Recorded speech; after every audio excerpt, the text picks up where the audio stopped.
ஸ்ரீமதே ராமானுஜாய நமக. பாகவதர்களே, மார்கழி நீராட வந்த உங்கள் அனைவருக்கும் நல்வரவு. சென்ற பாசுரம் வரை ஆண்டாள் ஒவ்வொரு தோழியாக தனித்தனியே எழுப்பிக் கொண்டிருந்தாள். இப்போது அந்த 5,00,000 ஆயர்பாடி பெண்களும் ஒன்று திரண்டு விட்டார்கள். ஒரு பெரும் பக்தி வெள்ளம் நந்தகோபரின் திருமாளிகை வாசலை வந்து அடைந்துவிட்டது.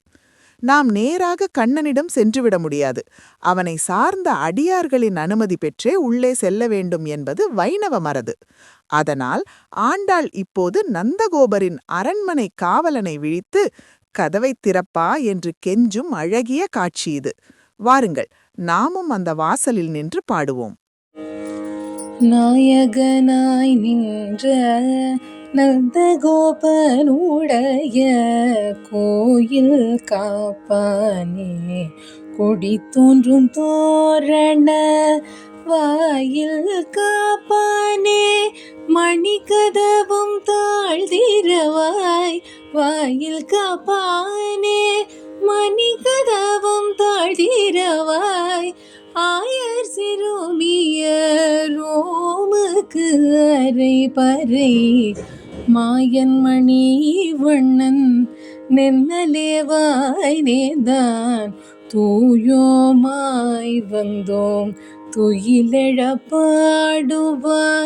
வாயால் முன்னம் முன்னம் மாற்றாதே அம்மா நீ, வாயால் முன்னம் முன்னம் மாற்றாதே அம்மா நீ, நேய நிலை கதவும் நீ கேளோரு பாவாய், நேய நிலை கதவும் நீ கேளோரு பாவாய். இந்த இனிய பாடலின் எளிய பொருள் இதோ. நாயகனாய் நின்ற நந்தகோபனுடைய, ஆயர் குலத்துக்கே தலைவனாக விளங்கும் நந்தகோபருடைய, கோயில் காப்பானே, திருமாளிகையை காவல் காக்கும் வீரனே, கொடி தோன்றும் தோரண வாசல் காப்பவனே, வெற்றித் துவஜங்களும் தோரணங்களும் கட்டப்பட்ட அழகிய வாசலை காப்பவனே, மணிக்கதவம் தாழ்த்திரவாய், இந்த மணிகள் இழைத்த இந்த கதவின் தாழ்பாலை திறக்க வேண்டும். ஆயர் சிறுமியரோமுக்கு, இடைக்குல சிறுமிகளாகிய எங்களுக்கு, அரைபறை, நாங்கள் கேட்கும் ஒலி எழுப்பும் பறையை, அதாவது நோன்பு சாதனத்தை, மாயன் மணிவண்ணன், மாயங்கள் செய்யும் நீல மணிவண்ணனான கண்ணன், நென்னலே வாய் நேர்ந்தான், நேற்றே வாக்களித்து விட்டான், தூயோமாய் வந்தோம், உள்ளத்தில் வேறு எந்த கள்ளமும் இல்லாமல் பரிசுத்தமான மனதுடன் வந்திருக்கிறோம், துயிலெழப் பாடுவான், அவனை திருப்பள்ளி எழுச்சி பாடுவதற்காகவே வந்திருக்கிறோம், வாயால் முன்னம் முன்னம் மாற்றாதே, உன் வாயால் முடியாது என்று முதலிலேயே மறுத்துவிடாதே, அம்மா நீ, எம் சுவாமியே நீ, இந்த கண்ணன் மீது பாசம் கொண்டு இந்த கதவை எங்களுக்கு திறந்துவிடு. இங்கே ஒரு சுவையான நாடகமே நடக்கிறது. கோபியர்கள் வாசலில் நிற்கிறார்கள். காவலன் கதவை திறக்க மறுக்கிறான். ஏம்? காவலன் கேட்கிறான், ராத்திரி நேரத்தில் வந்திருக்கிறீர்களே, பயமாக இல்லையா? அதற்கு கோபியர்கள், நாங்கள் ஏன் பயப்பட வேண்டும்? இராமபிரான் அவதரித்த அயோத்தி போலவா இது பாதுகாப்பானது? கம்சன் இருக்கும் ஊர் இது, ராட்சசர்கள் நிறைந்த பூமி. ஆனால் நாங்கள் ஆயர் சிறுமியர், அப்பாலி பெண்கள், எங்களை பார்த்து ஏன் ஐயப்படுகிறாய் என்கிறார்கள். உடனே காவலன், சூர்பனகையும் பெண்தானே, பூதனையும் ஒரு ஆயர் பெண் போலத்தானே வேஷம் போட்டு வந்தாள், இவங்களை எப்படி நம்புவது என்று கேட்கிறான். அதற்கு பதிலடி கொடுக்கும் விதமாக ஆண்டாள் தூயோமாய் வந்தோம் என்கிறாள். நாங்கள் நெஞ்சில் வஞ்சகம் வைத்துக்கொண்டு பூதனையைப் போல கொல்ல வரவில்லை, கண்ணனை வாழ்த்தி பாட வந்திருக்கிறோம் என்று தங்கள் தூய்மையை நிரூபிக்கிறார்கள். இதன் உட்பொருள் மிகவும் ஆழமானது.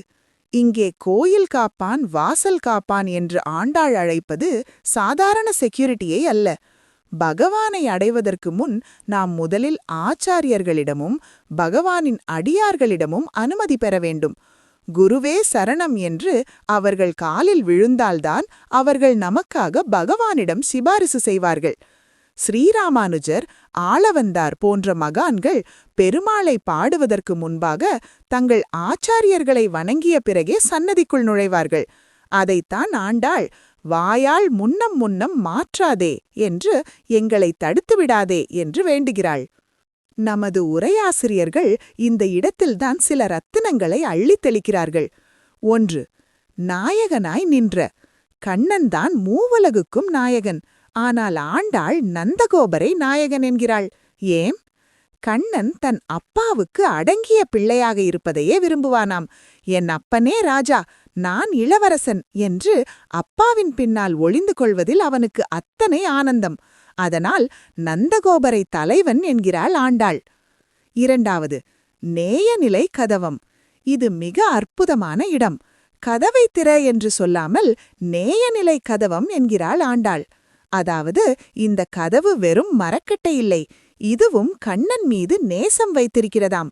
என் கண்ணன் உள்ளே தூங்குகிறான், வெளியே எதிரிகள் இருக்கிறார்கள், நான் திறக்க மாட்டேன் என்று கதவு கண்ணனை பாதுகாக்கும் பாசத்தில் இறுக்கமா மூடிக்கொண்டிருக்கிறதாம்.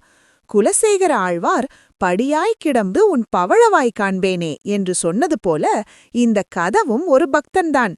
அதனால்தான் கதவே, உன் நேசத்தை எங்களிடமும் காட்டு, திறந்து கொள் என்று கெஞ்சுகிறார்கள். இறுதியாக இந்த பாசுரம் நமக்கு சொல்லும் வாழ்க்கை பாடம் என்ன? நாம் இறைவனிடம் செல்லும்போது எனக்கு அது வேண்டும் இது வேண்டும் என்ற வியாபார நோக்கம் இருக்கக்கூடாது.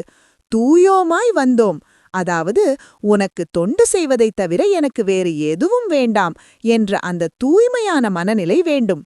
அப்படிப்பட்ட தூய பக்தியுடன் குருவின் அருளை முன்னிட்டு கொண்டு சென்றால் அந்த மணிக்கதவு தானாகத் திறக்கும், பரமன் அருள் நமக்கு கிடைக்கும். நாளை நந்தகோபரையும் யசோதையையும் எழுப்பும் சுவையான காட்சியை பார்ப்போம். ஆண்டாள் திருவடிகளே சரணம்.